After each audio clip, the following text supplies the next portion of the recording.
So this week in downtown Customville, bit of metal flake paint, actually a lot of metal flake paint. Candy orange over Surfite silver, Roth metal flake. Shout out to Dennis Roth if he's watching. Rear guard looks like a piece of jewellery, look at that.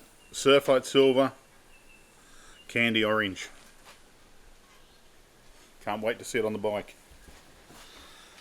Okay, follow me.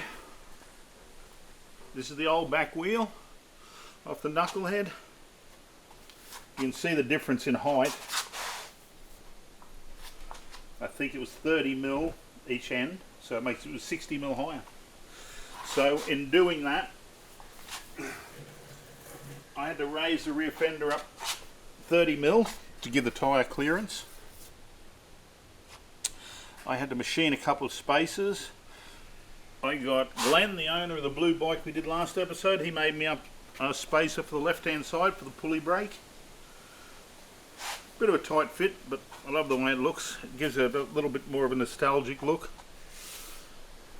I think next cab off the rank, I've got to touch up all this paintwork. I've had bags and saddlebags tied on here. I've had stone chips.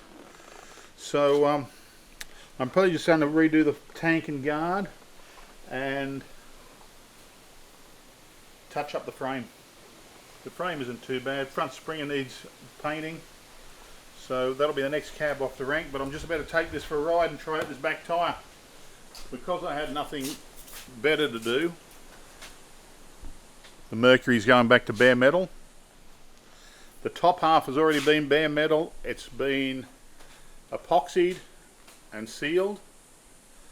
This front panel, me and Gene Winfield made in the early 90s for my Mercury. We made the panel and punched it full of louvers. We epoxy primed it in his shop over there, and I brought it back to Australia. We put on the Merc. It's never been painted properly, but it's had a lot of coats of base coat, acrylic, clear. So all the paint had to come off it. So I started off with paint stripper. Paint stripper did a really good job. Got about 90% of it off.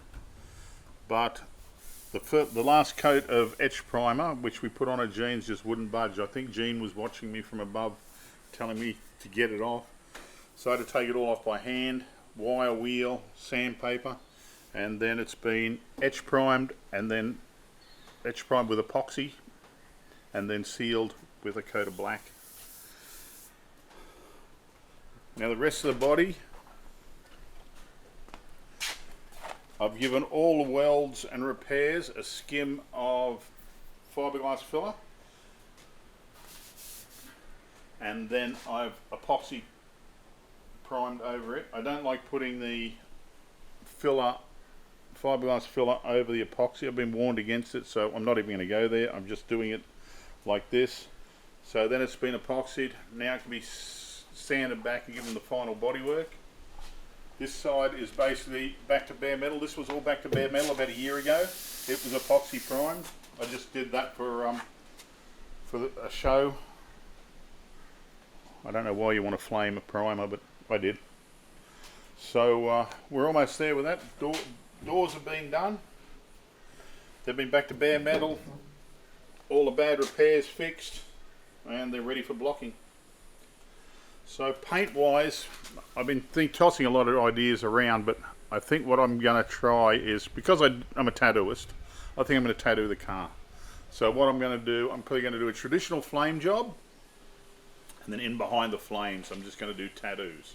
I like doing a lot of portraits. I'm going to do a portrait of Jack Rudy, my dear friend, taught me to tattoo, was my friend for many years, was president of the Beatniks Car Club. I want to do Gene. I've spent many hours in his shop. Do a portrait of Gene, maybe punching louvers or welding, something like that.